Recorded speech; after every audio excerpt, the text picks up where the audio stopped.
Olá, galerinha, aqui é a professora Simoni, da turma do terceiro ano 2 da Escola Raquel Figueiredo de Assis. Nessa semana, iremos fazer matemática, sistema monetário e planificações lá na unidade 9. Hoje, na nossa aula de matemática, nós vamos aprender um pouco mais sobre sistema monetário. E se falar de sistema monetário é falar sobre real, sobre quantias, sobre moedas e sobre notas. No Brasil, a unidade monetária utilizada é o real. Veja as notas que usamos. Aqui tem todas as notas do nosso sistema monetário. Ó, R$ 2, R$ 5, R$ 10, R$ 20, R$ 50 e R$ 100. Agora aqui nós temos as moedas que nós utilizamos: 1 centavo, 5 centavos, 10 centavos, 25 centavos, 50 centavos e R$ 1. E eu quero chamar a atenção de vocês para duas moedas. Primeiro, a moeda de 1 centavo, que é uma moeda que não é comum da gente ver, ela não é mais utilizada, pois ela deixou de ser fabricada há algum tempo atrás. E também temos a moeda de R$ 1. A moeda de R$ 1, há um tempo atrás, ela era uma nota, era uma notinha verde. Hoje em dia, ela não é mais também fabricada. E aí, hoje em dia, ela é representada só por uma moeda, que é a moeda de R$ 1. Como representamos os valores das notas e moedas? Quando escrevemos um valor de uma nota ou moeda, devemos escrever a letra R em maiúsculo e o símbolo S com um traço no meio, que é chamado de cifrão. Então, sempre que você vê essa siglazinha aqui, ela está representando a palavra reais. Se você ler ela em um texto, em uma questão, em qualquer lugar, isso está representando que está em real, é uma quantia, um valor. Então, para a gente definir se essa quantia ela está em reais ou em centavos, nós temos que prestar atenção ao uso da vírgula. Aqui eu coloquei 0,00 e a vírgula. Ou seja, sempre que você quiser escrever um valor em real, nós escrevemos aqui, ó, antes da vírgula. E sempre que você quiser escrever um valor menor que R$ 1, que é os centavos, nós escrevemos aqui, depois da vírgula. Então, essa informação é uma informação muito importante, porque ela nos diz se essa quantia está em real ou se está em centavos. Então, vamos praticar e aprender um pouco mais como se escreve. Olha só, aqui eu tenho uma nota de R$ 50. Olha como é que eu escrevo. Prestando atenção na vírgula, 50,00. Eu escrevo antes da vírgula, porque está em real, R$ 50. Agora, vamos ver como é que fica 50 centavos. Ó, fica 0,50. Eu conservo o zero, deixo a vírgula e escrevo a quantia em centavos depois da vírgula. Então, sempre que é real, é antes da vírgula. Se for centavos, é depois da vírgula. Vamos ver aqui a nota de R$ 5, como é que fica, ó. 5,00. 5 centavos, 0,05, ó. Eu tenho que deixar sempre o zero, a vírgula, e aí eu escrevo a quantia da moeda. Vamos ver aqui R$ 100. Ó, 100,00. E agora, 10 centavos. 0,10. Observem que em todas as quantias eu coloquei aqui, ó, o símbolo de reais. Então, vamos falar um pouco mais sobre centavos. Os centavos, eles são frações. É como se fossem pedaços do real. É como se você pegasse o real e dividisse ele em partes. Então, aqui eu trouxe 3 exemplos de moedas para a gente ver se eles vão formar a quantia de R$ 1. Então, eu trouxe aqui 50 mais 50. Essa é muito fácil. Quando eu junto duas moedas de 50 centavos, eu tenho a quantia de R$ 1. Aqui eu trouxe 4 moedas de 25. Então, vamos contar para ver se chegamos na quantia de R$ 1, ó. 25 mais 25, 50. 50 mais 25, 75. E 75 mais 25, também chegamos à quantia de R$1. Agora, no próximo exemplo, nós temos várias moedas de 10 centavos. Nós temos 10 moedas, então vamos contar para ver se chegamos a R$1, ó. 10, 20, 30, 40, 50, 60, 70, 80, 90, R$1. Então, quando juntamos 10 moedas de 10 centavos, nós também formamos a quantia de R$1. Então, aqui são alguns exemplos de moedas em que juntas elas formam a quantia de R$1, mas existem também outros exemplos de formar o R$1. Por exemplo, se eu juntar várias moedas de 5 centavos, eu também vou ter R$1, tá bom? Se eu juntar 50 mais 25 mais 25, eu também vou ter R$1. Se eu juntar 5 moedas de 10 centavos mais uma de 50, eu também vou ter R$1. Então, existe uma variedade enorme de maneiras de juntar moedas e chegar à quantia de R$1. Para você fazer essas maneiras, você pode pegar lá atrás do seu livro de matemática, tem um encarte com as moedas, você pode recortar e fazer essas brincadeiras das várias formas que nós podemos formar R$1 com moedas. Então, vamos praticar. Aqui eu coloquei 2 exemplos. Então, eu quero que vocês contem qual é o valor que vai dar aqui, ó. R$1 mais 50 mais 5. Então, vamos contar, ó. R$1 mais 50, eu vou ter R$1,50. R$1,50 mais 5 centavos, eu vou ter R$1,55. Então, essas 3 moedas aqui juntas, elas formam o valor de R$1,55, ó. R$1, ele está antes da vírgula e os 55 centavos está depois da vírgula. Então, aqui eu leio assim, ó, R$1,55. Então, vamos para o segundo exemplo, ó. 2 de 25, uma de 10 e uma de 5, ó. 25 mais 25, eu tenho 50 centavos. 50 mais 10 centavos, eu tenho 60 centavos. E 60 mais 5 centavos, eu tenho 65 centavos. Olha e observem como eu coloquei os centavos, 0,65. Então, agora vamos praticar com as notas. Essa é bem mais fácil. Eu tenho também aqui 2 exemplos, ó. 5 mais 2 mais 2. Então, R$5 mais R$2, eu tenho R$7. R$7 mais R$2, eu chego na quantia de R$9. Então, essas 3 notas têm o valor de R$9. Vamos para o segundo exemplo. R$50 mais R$10, eu tenho R$60. E R$60 mais R$5, eu vou ter o valor de R$65. E agora temos aqui um desafio. Olha só, presta atenção. Pega o papel, pega o lápis e vamos tentar fazer esse desafio. Carol e Matheus foram ao cinema. Cada um gastou R$15 com ingressos e R$2 com pipoca. Quantos eles gastaram juntos? Olha só, você tem que observar que cada um gastou esse valor. A Carol gastou 15 de ingresso e 2 de pipoca e o Matheus também. Então, vamos fazer a resolução. Então, eu dividi aqui quanto foi que eles gastaram de ingressos e quanto eles gastaram com pipocas. Então, vamos lá. Coloquei aqui, ó, dezena, unidade, 15 mais 15 e vamos resolver. 5 mais 5 é igual a 10, então eu deixo o zero aqui e elevo 1 para a minha dezena.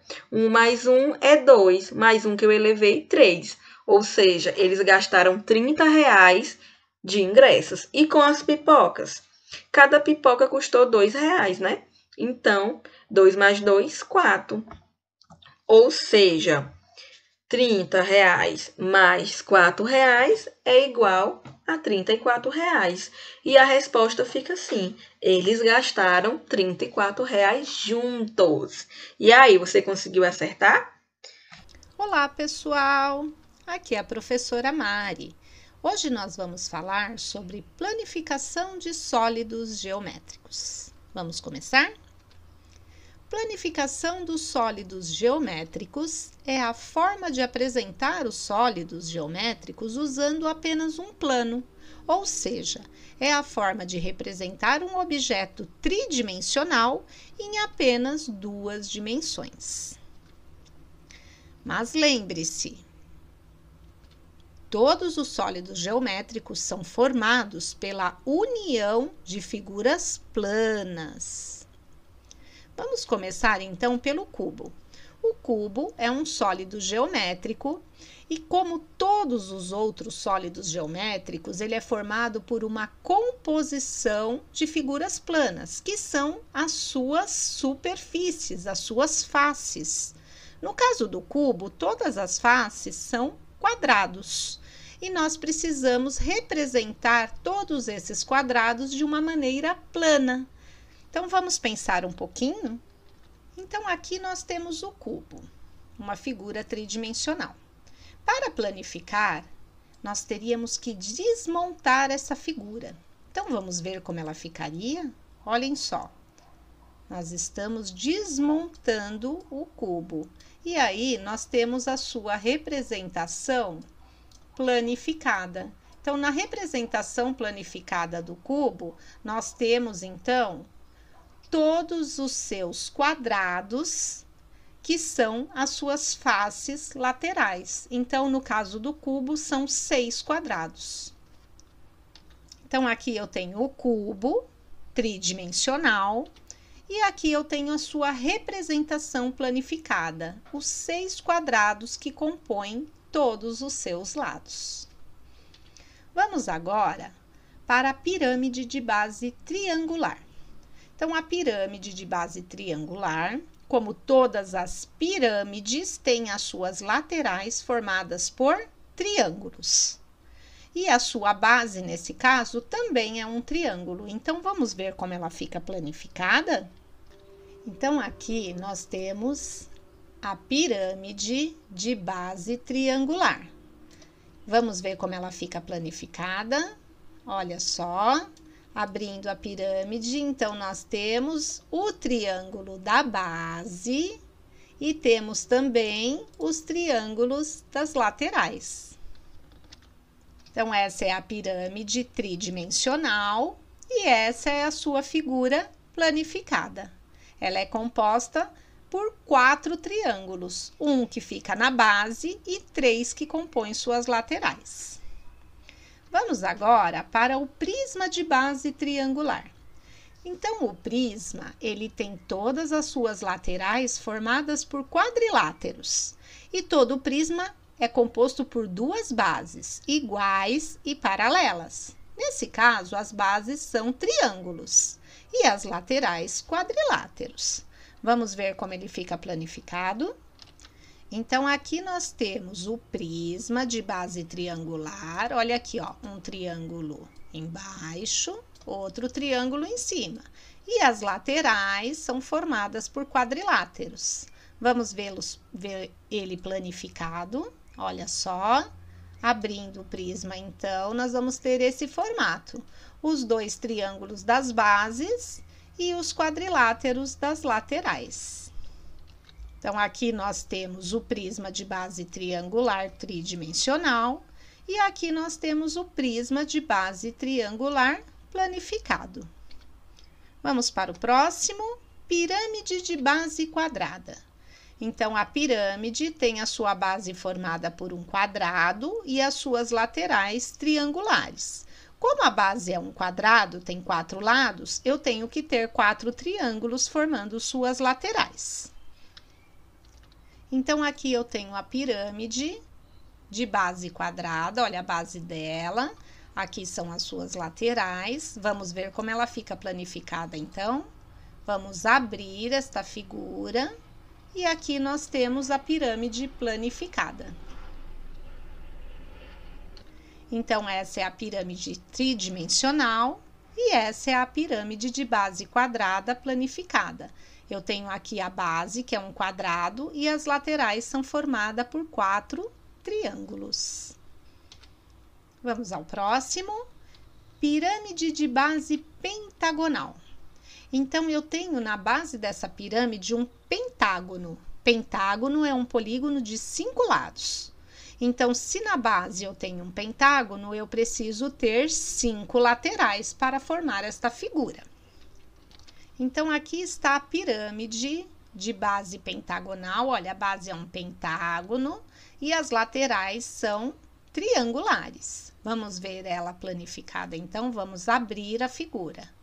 Olha só, aqui eu tenho o pentágono da base e 5 laterais formadas por triângulos. Então, aqui é a pirâmide pentagonal em 3 dimensões e aqui a pirâmide pentagonal planificada. Vamos agora para o prisma de base pentagonal. Então, o prisma, ele possui 2 pentágonos, um em cada base, e as laterais formadas por quadriláteros. Como a base tem 5 lados, eu tenho que ter 5 quadriláteros.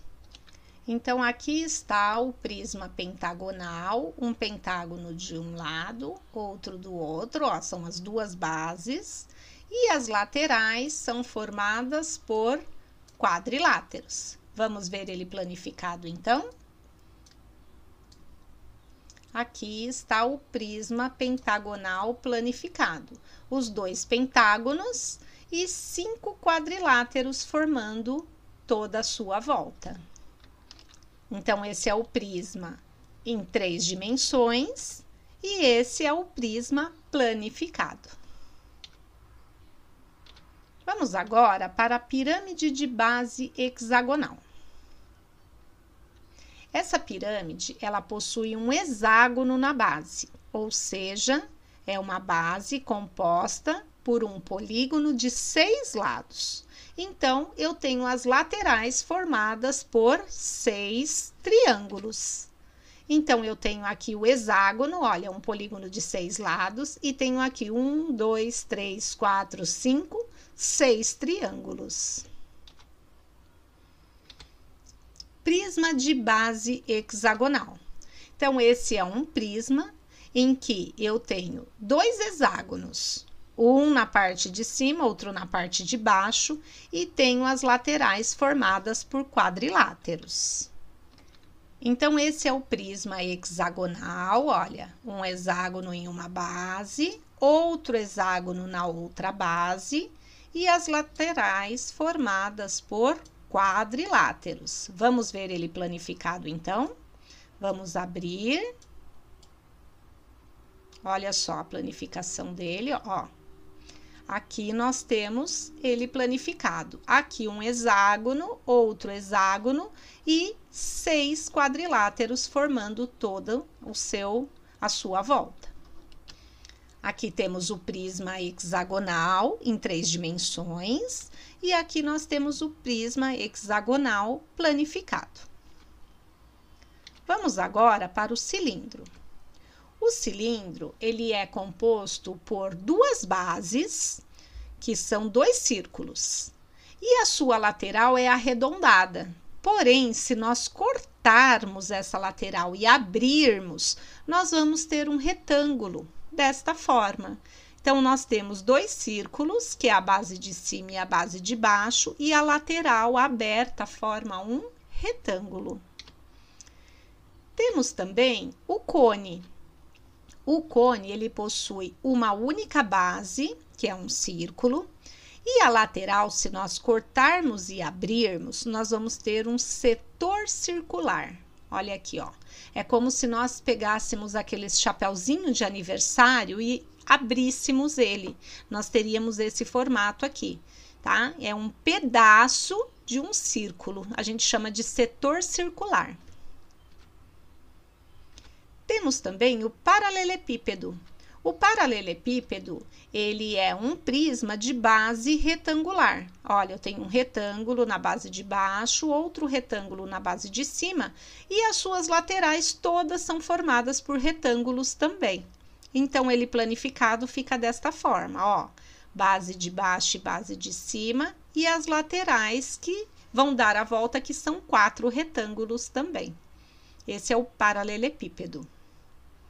E aqui nós vimos algumas das planificações de alguns sólidos geométricos. Tem muitos outros ainda, mas aí vocês já conseguem fazer se baseando na aula de hoje. Então, pessoal, finalizamos agora a disciplina de matemática.